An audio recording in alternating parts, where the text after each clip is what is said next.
Amém. Hoje nós estamos comemorando o domingo de ressurreição, domingo de Páscoa, de passagem da morte para a vida, amém? Glória a Deus. Nós vamos falar um pouco sobre a crucificação de Jesus aqui. Mas antes eu queria agradecer a presença de todos aqueles que nos visitam, né? O meu teleprompter aqui já me olhou, já achei que era isso. Era isso? Não? Não. Tá vendo? Nem me olhou. Que vocês sejam bem-vindos, né? Se sintam à vontade. Você não é mais visita, Luiz. Amém? Glória a Deus. Eu queria compartilhar um texto com vocês que está em Mateus 27.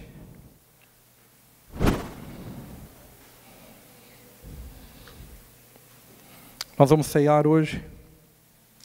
Então não vou me estender muito aqui.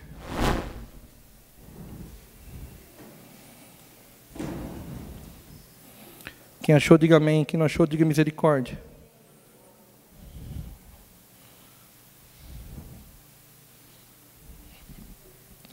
Mateus, capítulo 27, versículo 11.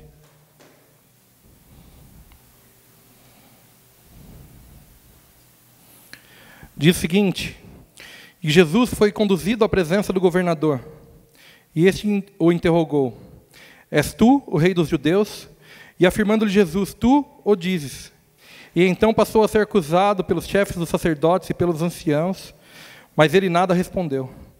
Foi quando lhe questionou Pilatos: não ouves a acusação que todos levantam contra ti? E Jesus, entretanto, mantinha-se em absoluto silêncio, e por isso ficou o governador fortemente impressionado. Contudo, por ocasião da festa, era costume do governador dar liberdade a um prisioneiro escolhido pelo povo. E detinham eles, naqueles dias, um criminoso, muito conhecido de todos, chamado Barrabás. E então Pilatos dirigiu-se à multidão, que ali se havia reunido, e lhes propôs: a quem desejais que eu vos solte? A Barrabás ou a este Jesus, que é chamado de Messias? Isso porque tinha conhecimento de que o haviam entregado por inveja. E aconteceu que, estando Pilatos sentado no trono do tribunal, sua esposa lhe enviou a seguinte mensagem: não faça nada contra este homem inocente, pois hoje, em sonho, muitas coisas sofri por causa dele. Todavia, o chefe dos sacerdotes e os anciãos influenciaram a multidão para exigir o livramento de Barrabás e a execução de Jesus. E então o governador entregou à multidão o dilema: qual dos dois homens quereis que eu vos deixe livre? E exclamaram eles: Barrabás. E Pilatos ainda questionou-lhes: se assim é, que farei de Jesus, que é chamado de Messias? E bradaram todos: crucifica-o. Outra vez insta Pilatos: por quê? Que crime cometeu este homem? Apesar de tudo, a multidão esbrajava ainda mais furiosa: crucifica-o. Percebendo Pilatos que não conseguia demover o povo, mas ao contrário, um princípio de tumulto já era visível, ordenou que lhe trouxessem água, lavou as mãos diante da multidão e exclamou: estou inocente do sangue deste homem justo. Esta é uma questão vossa. E todo o povo respondeu: caia sobre nossas cabeças o seu sangue e sobre os nossos filhos. E diante disso Pilato soltou-lhes Barrabás, mandou que Jesus fosse flagelado e entregou-o para ser crucificado. Amém? Curva a tua cabeça. Pai, nós colocamos diante de Ti a Tua palavra. Pai, nessa noite nós queremos nos colocar diante do Senhor. E nós Te pedimos, Senhor, fala conosco nessa noite. Meu Deus, que nada venha roubar, Senhor, a semente que o Senhor está depositando em nós. Nada venha nos roubar daquilo que o Senhor tem para falar aos nossos corações nessa noite. Pai, que nós possamos ouvir a Tua voz. Meu Deus, que nós sejamos ministrados pela Tua palavra, que nós possamos ser transformados por ela. Nós nos submetemos, Senhor, àquilo que o Senhor está dizendo nessa noite. Pai, fala com cada um de nós de uma maneira individual e sobrenatural, Pai. Que nós possamos ouvir ao Senhor. Meu Deus, nós precisamos de Ti. Em nome de Jesus Cristo. Amém. Amém, queridos? Nós conhecemos aí, né, muitas histórias sobre a Páscoa. Né? Conhecemos muitos trechos bíblicos sobre a Páscoa. Eu estava meditando e o Senhor me trouxe esse texto. E eu não sei Se você conhece, eu queria fazer aqui um resumo rápido. Mas o homem ele foi criado ainda no Éden, né, e ele peca, e o Senhor lá já faz o primeiro sacrifício, ele mata um animal e cobre Adão. E ali já estava falando sobre Jesus, sobre o sacrifício de Jesus. Na verdade, não existe plano B no Evangelho. Deus não foi pego de surpresa, né? A queda do homem era sabida por Deus, e o envio de Jesus Cristo para nos salvar também era sabido por Deus. E então, o homem, nas suas tentativas frustradas de se reconectar a Deus, através de religião, e através de tantas outras coisas, vai caminhando com o Senhor, e o Senhor sempre lhes dava uma oportunidade de se achegar a Ele. O Senhor procurava os homens, né? Foi assim lá no Éden, foi assim depois com Moisés, depois foi assim com Davi, né? Em todo tempo o Senhor dando a oportunidade, o Senhor buscando o relacionamento com o homem. Sabe, eu e você, nós fomos criados para nos relacionar com Deus. Nós não fomos criados simplesmente para ter Deus num pedestal, né, como um ser supremo, que Deus é mais do que um ser, Deus é. Então, nós não fomos criados para enxergar a Deus como uma entidade máxima religiosa. Nós fomos criados para nos relacionar com Ele. E o tempo todo o Senhor vai traçando planos e vai né, desenvolvendo planos de se reconectar aos homens, de dar a oportunidade dos homens se reconectar com Ele. Né, e Deus então envia o seu único Filho, João 3,16, que nós temos de cabeça, né, para que todo aquele que nele crê não pereça, mas tenha a vida eterna. Né, o grande plano de redenção, o grande plano de resgate, né, o plano, a cartada final para tirar a chave da morte das mãos de Satanás e nos trazer para a vida eterna. É o envio de Jesus Cristo. E Jesus ele tinha um propósito, querido. Ele tinha uma identidade e um propósito, as coisas que nós estamos vindo, falando e construindo nesses dias. Ele sabia para que ele veio, ele se submeteu à vontade do Senhor. Lembra que nós falamos sobre obediência? A semana passada o pastor Daniel falou sobre a frustração, sobre a decepção, a frustração e o plano, e como o Senhor nos reposiciona nisso. Né? Como o Senhor nos leva a nos relacionar com Ele diante das situações que nos frustram.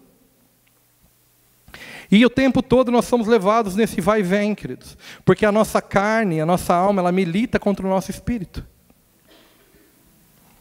E é engraçado que aí nós viemos para um dia como essa semana, primeiro que nós gostamos do feriado na sexta-feira, né? É um dia de descanso. E um descanso merecido. Mas aí eu fico imaginando, né?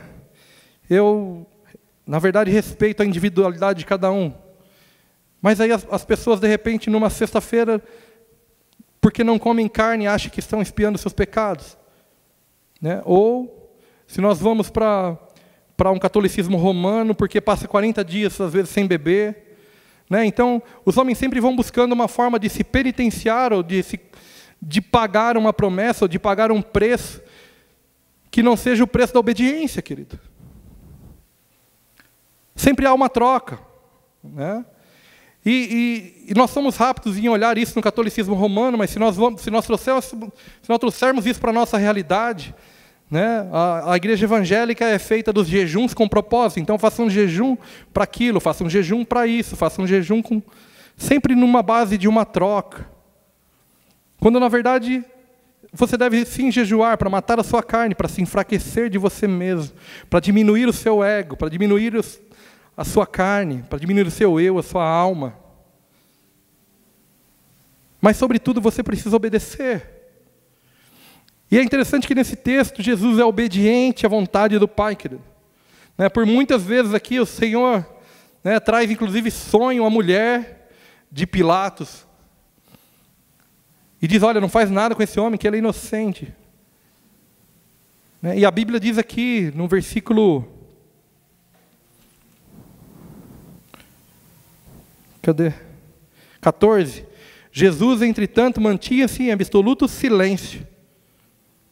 Ficou o governador fortemente impressionado. Sabe, quem tem um propósito, quem tem clareza do que está fazendo, de quem é, de para onde vai, ele não precisa ficar se autoafirmando.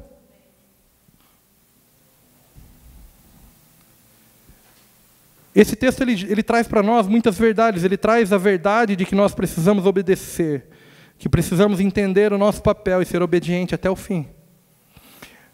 O plano perfeito de Deus para Jesus era a cruz. Eu não sei qual é a situação, qual é o estado em que você está. Eu não sei onde é que você se encontra. Nós temos falado isso muito aqui. Isso é muito individual, querido. Mas muitas vezes nós estamos murmurando e estamos rechaçando algumas situações que estão nos impulsionando para o propósito. Nós precisamos nos submeter à vontade do Pai. Sabe, existem parte dos nossos processos, assim como o pastor Daniel falou sobre frustrações. Às vezes a frustração ela vem de Deus para recolocar o nosso coração no devido lugar. Nós precisamos compreender isso. E desde 2000 anos atrás, se nós vermos aqui, tem alguns personagens, se você olhar para o personagem de Pilatos, é tipo aquele assim, olha, eu faço a minha parte. Sabe, aquele que está no contexto de corpo, mas não quer se responsabilizar com isso. Tipo, eu entendi, eu estou fazendo a minha parte. Eu não compactuo com isso. Eu entendo diferente. Eu não faço parte disso, não faço parte daquilo.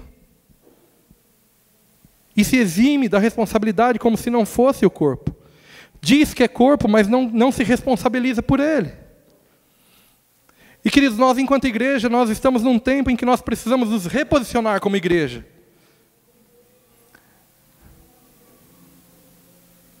Engraçado, o pastor Luiz Hermínio fala sobre uma situação, ele dá um testemunho de que ele estava doente, com um problema nas costas e no ombro, e ele vai ao médico, e o médico receita para ele uma injeção, ele já ia tirando a camisa, o médico fala, não, aqui.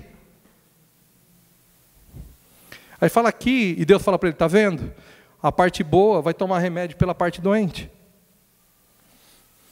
Nós precisamos compreender o todo. Nós precisamos enxergar o plano macro de Deus.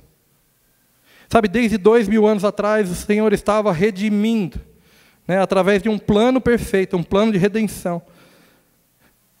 No domingo, depois da crucificação, depois da sexta-feira da crucificação, Jesus ressuscita do inferno, vai lá, pega a chave da morte que nos condenava, que nos levava a uma vida de morte eterna. Nos resgatou do meu e do seu pecado. Isaías 53 fala que todas as nossas dores, todas as nossas enfermidades foram levadas naquela cruz, querido. Agora eu queria que você refletisse nisso. Sabe, nós assistimos muitas vezes o filme A Paixão de Cristo, eu nem sei quantas vezes eu já assisti. E a cena da crucificação ela é muito forte.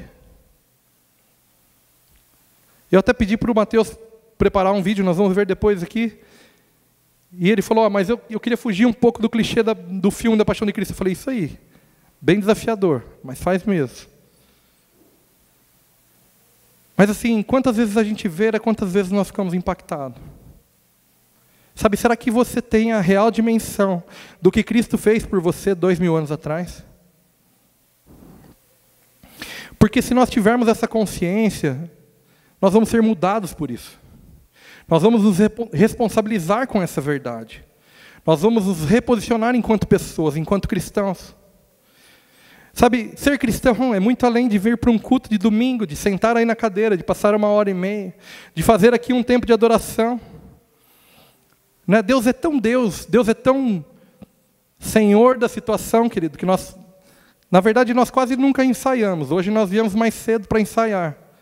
E aí Deus faz a gente parar o louvor no começo. Saiu cada um com uma nota diferente, para dizer assim, cara, não é vocês. Deixa eu me manifestar através de vocês. A gente precisa ser obediente e ouvir. Nós precisamos reconhecer as nossas limitações humanas e deixar o Senhor tomar o lugar dele. Sabe, não tem a ver com nós, nunca foi sobre nós, querido. O Evangelho nunca foi a respeito de nós. O Evangelho é a respeito do Senhor. Agora, Ele nos amou de uma forma intensa, a ponto de se entregar numa cruz, num madeiro, sem pecado, como ovelha muda até o final. Agora, esses mesmos homens que estavam diante do Senhor, religiosos, se você ler aqui por várias vezes, você vai ver aqui, no versículo 20. Todavia, o chefe dos sacerdotes e os anciãos influenciaram a multidão para exigir o livramento de Barrabás e a execução de Jesus. Quem crucificou Cristo, querido? A religião. Os chefes dos sacerdotes. Aqueles que se achavam os homens que se conectavam a Deus. Sabe, muitas vezes nós estamos nesse mesmo engano.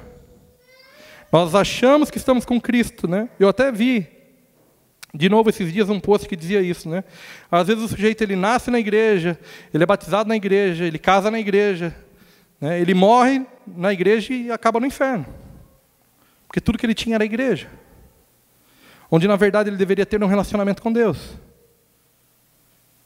Sabe, o nosso culto aqui de domingo é só a manifestação de celebração, de culto e louvor ao Senhor. Nós vamos cultuar ao Senhor, entregar para Ele um culto. Mas a nossa vida com Deus, ela é além daqui. Senão nós vamos ser meros religiosos, que quando percebermos, vamos estar crucificando Jesus. E é para esse ponto que eu queria trazer hoje. Quantas vezes nós temos ladrões dentro de nós? Dentro. Não precisa olhar para o seu vizinho, né? Não precisa olhar para aquele que te espeta todo dia. Não precisa pensar e falar, aquele cidadão, aquele é o ladrão. Não. O ladrão está dentro de você, querido. Todos nós temos alguns Barrabás dentro de nós. E por muitas vezes nós soltamos Barrabás e crucificamos a Cristo. Muitas vezes ao dia. Muitas vezes ao dia.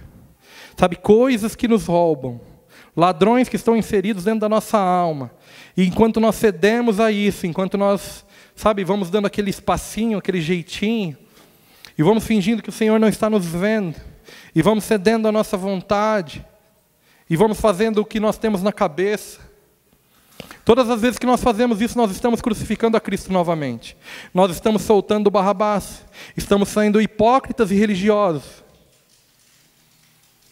Quando na verdade nós somos chamados a nos relacionar com Ele. Na verdade, se o homem fosse obediente, se o homem entendesse qual era o seu papel, se o homem entendesse para que ele foi criado, se o homem entendesse qual era a identidade dele, não precisaria ser enviado Cristo. Ele estaria conectado. Ele foi inserido num contexto de jardim para governar sobre toda a terra, sobre todos os animais e sobre todas as plantas. Esse foi o contexto em que nós, enquanto homens e mulheres, fomos criados. Aí nós disposicionamos e caímos e o Senhor vem e nos resgata. Aí nós disposicionamos e caímos e o Senhor vem e nos resgata. E aí nós disposicionamos e caímos e o Senhor vem e nos resgata. Porque o amor dele é infinito. Ele nos amou primeiro. Sabe, você não fez nada para merecer isso. Graça é o favor imerecido de Deus por mim e por você. Agora, queridos, se essas verdades forem despertadas dentro de nós, nós vamos nos responsabilizar com elas. E as nossas atitudes vão mudar, e a nossa consciência cristã vai mudar, e as nossas prioridades vão mudar. Sabe, de repente você vai começar a viver um evangelho onde o que mais te importa é se relacionar com Cristo, é estar com Ele, cumprir a vontade e o propósito dEle. O que é que tem te angustiado nesses dias? Será que tem a ver com aquilo, com as demandas do céu? Ou será que tem a ver com as tuas próprias demandas? E será que você tem próprias demandas porque você precisa delas ou porque você ainda não entendeu que a tua prioridade deve ser o céu? E o Senhor vai cuidar de todas as demais. Sabe como nós falamos na oferta? De repente nós estamos comendo a semente. Esse é só um exemplo. Eu não sei se já aconteceu com você, comigo muitas vezes. Às vezes eu tinha um dinheiro no bolso, eu falava assim, cara, se eu ofertar esse dinheiro vai me faltar. E realmente, humanamente e racionalmente iria faltar mesmo. E aí eu não ofertava. E no mês seguinte eu estava pior ainda. E nunca acabava esse ciclo. Até o dia que eu resolvi romper. Eu falei, não, está aqui. Depois a gente vê. Vou obedecer. E as coisas mudaram. Eu parei de comer a semente. Se você tiver um saquinho de semente, de um alface, e você comer a semente, querido, eu não sei nem como é que é a semente de alface, se dá para comer, né? Mas se você comer a semente, você não vai ter alface. E se você transportar isso para o restante das nossas realidades, sabe, o teu tempo. Será que você está semeando o teu tempo para o Senhor, ou você está comendo a semente do teu tempo? Os teus pensamentos, a tua vontade. Como é que nós, enquanto igreja, estamos nos movendo, nos relacionando com Cristo? Como é que nós, enquanto igreja, estamos nos relacionando uns com os outros, com os irmãos? Será que existe verdade no nosso relacionamento enquanto irmãos? Será que as tuas demandas me importam mais do que as minhas? Sabe, eu não estou falando aqui de aspectos teóricos, eu estou falando de aspectos práticos. E também não estou querendo te trazer peso e dizer que você é a pior pessoa da face da terra. Eu estou querendo chamar a atenção para o coletivo, para o todo, para nós. Lembra? Nós precisamos nos responsabilizar pelo todo. É assim que funciona. Será que o nosso relacionamento como igreja é um relacionamento de verdade? Será que existe verdade? Será que eu o considero como um irmão a ponto de sofrer contigo? A ponto de me preocupar com você, com as tuas demandas? Sabe, o exemplo que nós temos é o exemplo de Jesus, querido. A Bíblia diz que Ele é o primogênito entre muitos irmãos. Jesus é o modelo, Ele é o nosso primogênito.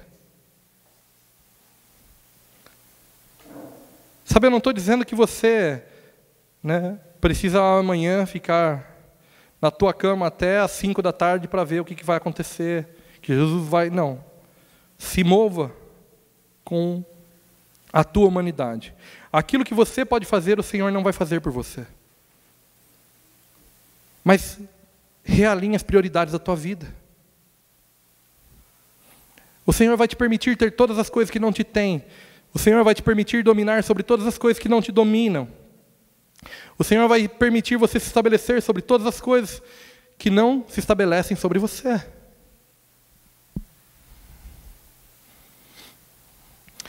Você precisa ganhar uma consciência de prender o Barrabás e soltar o Cristo.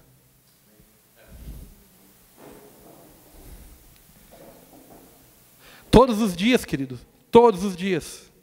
Muitas vezes ao dia nós somos levados a tomar decisões. Do momento em que nós acordamos até o momento em que nós dormimos. Nós somos instados a tomar decisões que vão ou nos impulsionar, nos levar para o propósito, ou vai nos tirar do propósito. Ou vamos soltar Barrabás, ou vamos crucificar Barrabás e soltar Cristo. Todo momento você vai ser tentado a tomar uma decisão dessa. E sabe, o nosso desafio nesse tempo é nos reposicionarmos, ouvirmos os céus, para entendermos quais são as demandas dos céus nesses dias. E sabe, aguentar ali, anular o nosso eu, perder a nossa vida por Cristo realmente, assim como Ele perdeu a dele por nós, querido. Sabe, a entrega precisa ser verdadeira e total. Não é um conto de fada. A Bíblia ela é real. É o sentido literário, não é aqui um conto. Você precisa abrir mão de você. Crucifica os Barrabás que está dentro de você, querido. Que nós possamos ganhar uma consciência de que o Senhor veio, sofreu, morreu no nosso lugar. Sabe, nós estamos agora, durante muito tempo, tentando pagar algumas coisas que já foram pagas. É tão irracional, porque nós fazemos para pagar algo que Cristo já pagou, mas não queremos nos submeter à vontade dEle, ao senhorio dEle, a dizer, Jesus, vem, toma conta, mexe onde o Senhor quer mexer. Não, nós preferimos crucificar a Cristo com as nossas atitudes. E crucificar a Ele, crucificar a Ele. Cada vez que nós decidimos pelo pecado, que nós estamos crucificando a Cristo novamente. O Senhor me falou em alto e bom som, Ele falou, cada vez que você decide por você, você está me crucificando. É terrível ouvir isso. Nós fazemos isso muitas vezes.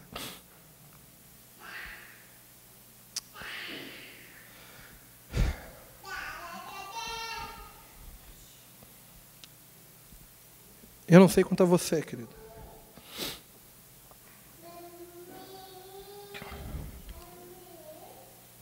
Nós precisamos... Deus. Nós precisamos nos reinventar enquanto cristãos, queridos. Sabe, o Senhor está transicionando a igreja para um lugar... Eu posso te dizer uma coisa. Se você me perguntar para onde nós estamos indo amanhã, né? Falando assim, num sentido de igreja, né? Não num sentido geográfico, não num lugar, mas num ambiente espiritual. Eu não tenho leitura. Eu só sei que o lugar da igreja não é onde ela está hoje. É como se o Senhor falasse para nós, olha, assim como Números capítulo 9, ande na nuvem. Ande na nuvem. Querido, é tempo de nós obedecermos ao Senhor mais do que tudo.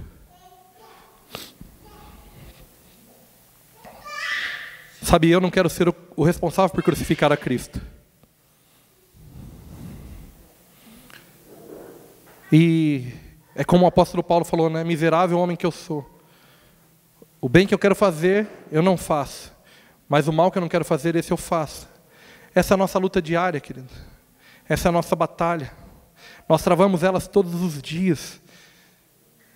E muitas vezes ao dia nós estamos crucificando a Cristo com as nossas atitudes, com as nossas decisões. E eu queria te convidar nessa noite.